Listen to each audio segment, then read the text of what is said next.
am Sumalata, GMS High School, RP. If you like my videos, like it, share it and subscribe it. Let's continue the lesson, my childhood. I had three close friends of my childhood, Ramanath Shastri, Aravindan and Sivaprakasan. All these boys were from Orthodox Hindu Brahmin families. As children, none of us ever felt any difference amongst them ourselves because of our religious differences and upbringing. In fact, Ramanath Shastri was the son of Pakshi Lakshmana Shastri, the high priest of Rameswaram temple. Later, he took over the priesthood of the Rameswaram temple from his father. Aravindan went to the business of arranging transport for visiting pilgrims, and Sivaprakasan became a catering contractor for the Southern Railways. He had three best friends during his childhood. Their names are Ramanath Shastri, Aravindan and Sivaprakasan. All of them belonged to very strict Hindu Brahmin families and were ardent followers of their religion.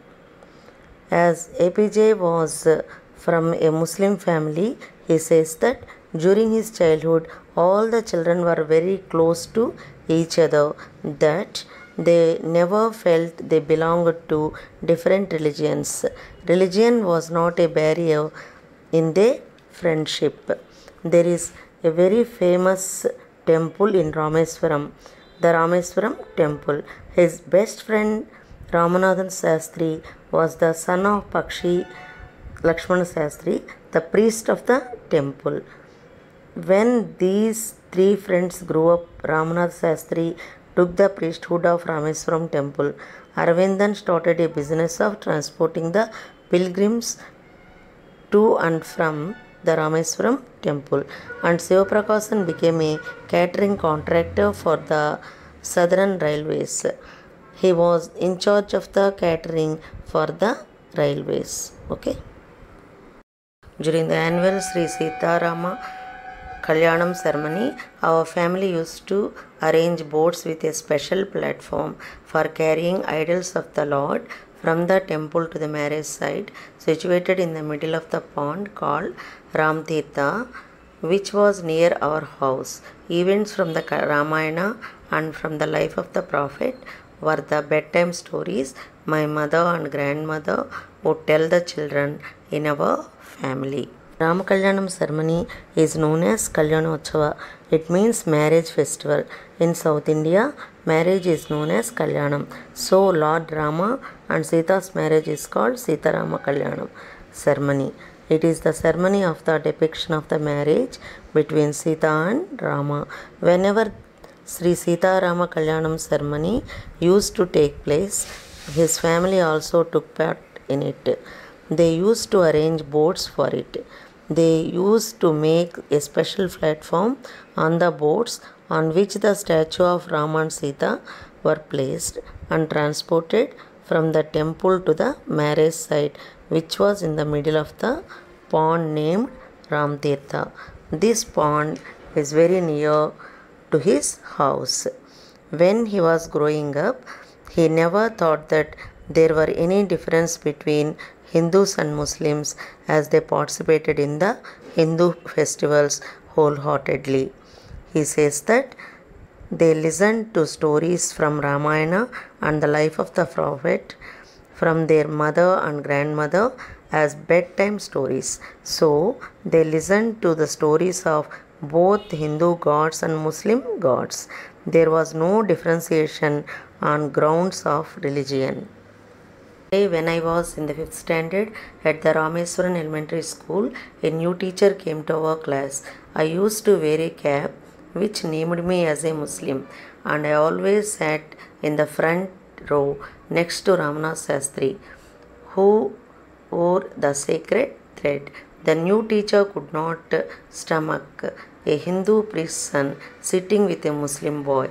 In accordance with our social ranking, as the new teacher saw it, I was asked to go and sit on the last bench. I felt very sad, and so did Ramana Sastri. He looked utterly downcast as I shifted my seat in the last row. The image of him weeping when I shifted to the last row left a lasting impression on me. As he belonged to a Muslim family, he used to wear a cap on his head, which identified him as a Muslim. His friend Ramana Sastri, who was the son of the priest of Rameswaram temple, belonged to a Hindu Brahmin family and used to wear a sacred thread owned by the Brahmins. When these children were in class 5th, a new teacher came to their class. He recalls an incident which happened then. The new teacher could not stomach a Hindu priest's son sitting with a Muslim boy, and so she asked to sit in a last bench. The new teacher could not tolerate that a Hindu priest's son was sitting next to a Muslim boy. He told Kalam to go and sit on the last bench as he belonged to a lower rank of the society. Both the children felt very bad. When he changed his seat and went back and sat on the last bench, Ramanatha felt very bad. He still remembers the image of his friend Ramanatha crying. It left a lifelong impression on Kalam of his friend's feelings for him. Okay. After school, we went home and told our respective parents about the incident. Lakshman Sastri summoned the teacher and in our presence told the teacher that he should not spread the poison of social inequality and communal intolerance in the minds of innocent children. He bluntly asked the teacher to either apologize or quit the school and the island. Not only did the teacher regret his behavior, but the strong sense of conviction Lakshman Sastri conveyed ultimately reformed this young teacher. Summoned means called, bluntly means speaking in a direct and honest way, even if this offends or upsets the people. Apologize means seek pardon. Quit means to leave. Conviction means a strong opinion or belief. Convey means communicated. Both the children went home and told their parents about incident. Ramanath's father, Lakshman Sastri, called the new teacher and scolded him. He told him not to fill the children's minds by putting venomous discrimination of caste and religious into their innocent minds. Lakshman Sastri was very clear in himself. He told the teacher, either you ask sorry or for the wrong you have done, or else leave the school and the Rameswaram town also. The teacher asked sorry for the mistake he had alone. He told the teacher, either you ask sorry for the wrong you have done, or else leave the school and Rameswaram town also. The teacher asked sorry for the mistake he had done, and due to Lakshman Sastri's determination, his thoughts about religion and caste changed.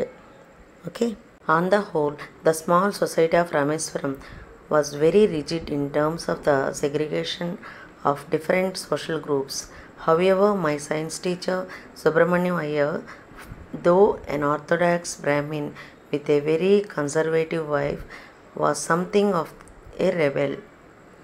He did his best to break social barriers so that people from varying backgrounds could mingle easily.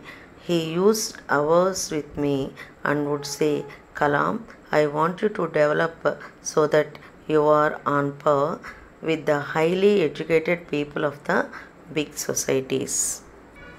Rigid means strict, segregation means separation, orthodox means one who follows the religion strictly, conservative, traditional, rebel, in opposition, mingle, interact with each other on power at the same level. Okay.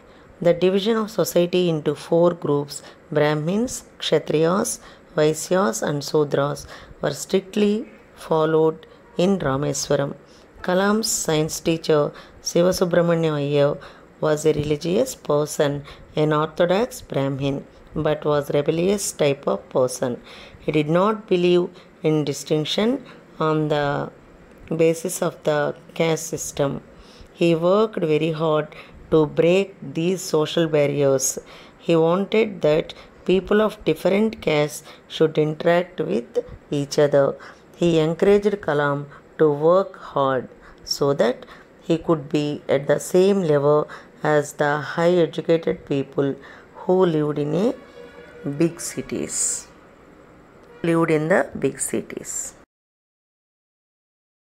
One day he invited me to his home for a meal. His wife was horrified at the idea of a Muslim boy being invited to dine in her ritually pure kitchen. She refused to serve me in her kitchen. Subramaniam Iyer was not perturbed, nor did he get angry with his wife, but instead served me with his own hands and sat down beside me to eat his meal. His wife watched us from behind the kitchen door. I wondered whether she had observed any difference in the way I ate rice, drank water, or cleaned the floor after the meal. When I was leaving his house, Sivasubramaniam Iyer invited me to join him for dinner again the next weekend. Observing my hesitation, he told not to get upset, saying, "Once you decide to change the system, such problems have to be confronted." When I visited his house the next week, Sivasubramaniam Iyer's wife took me inside her kitchen and served me food with her own hands. Okay. Ritually pure means kept protected from all outside influences for the observances of religion. Perturbed means upset. Sivasubramaniam Iyer's wife belonged to a traditional and orthodox Brahmin family. She followed the religion very strictly and to keep the kitchen pure. No one from an inferior religion was allowed to enter the kitchen. When Iyer called Kalam for dinner at his home, his wife feared that a boy from a Muslim family would make her kitchen impure. She refused to serve him food in her kitchen. Iyer was neither upset nor angry. He himself served food to Kalam and sat down beside him to eat. His wife stood beside the kitchen door and looked at Kalam while he was having food. Kalam says that he doesn't think that she felt there was any difference in the way he was having food or the way he was drinking water, in the way he cleaned the floor after the meal. He wants to highlight that religion does not matter, as it does not alter the way in which a person eats food. Confronted means faced or tackled. When Kalam was about to leave Iyer's house, he invited him for dinner once again. When Iyer saw that Kalam was hesitant, he asked him not to be upset. He added that if he had decided to change the system to go against the norms of the society, he had to be strong, brave, and confront the situation. He had to be strong, brave, and confront the situation. Okay. When he visited Iyer's home for dinner the next week, his wife made him sit in the kitchen and served him food with her own hands. This is the change that happened. Okay. Then the Second World War was over and India's freedom was imminent. Indians will build their own India, declared Gandhiji. The whole country was filled with an unprecedented optimism. I asked my father for permission to leave Rameswaram and study at the district headquarters in Ramananthapuram. Imminent means about to happen. Unprecedented means never done or no before. Optimism means hope or cheer. When the Second World War got over in the year 1945, India was about to get freedom, which happened in the year 1947. Gandhi, known as the father of the nation, was a crucial part of India's freedom struggle. He said that Indians would build their own India. The entire country was filled with hope and happiness. Everyone was experiencing such a feeling which they had never felt before. Everyone was hoping that now they would get their freedom. Okay. He told me as if thinking aloud, Abul, I know you have to go away to grow. Does the seagull not fly across the sun alone and without a nest? He quoted Khalil Gibran to my hesitant mother. Your children are not your children. They are the sons and daughters of lives belonging for itself.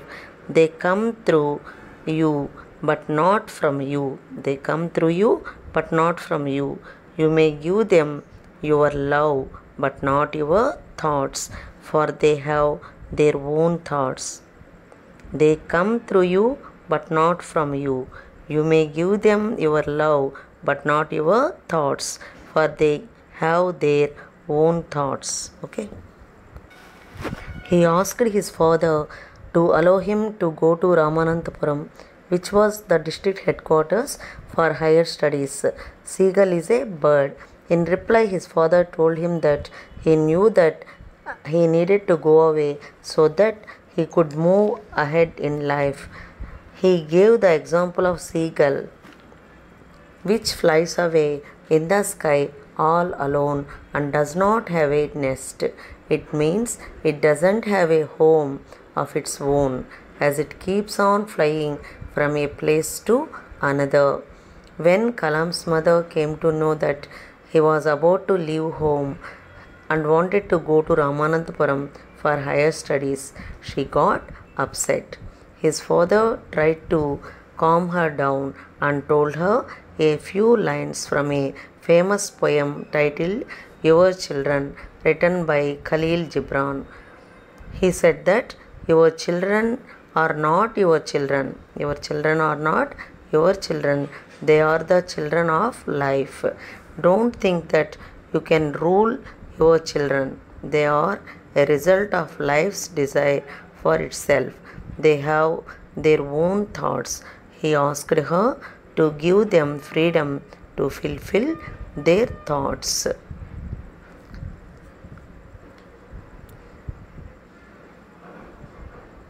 Once again, I am telling the important lines.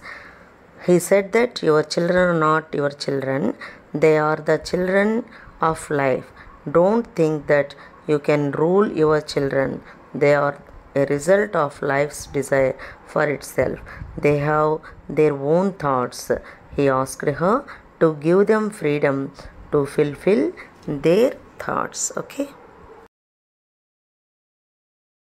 He himself wrote this lesson. He himself told about his childhood. Okay, today it is enough.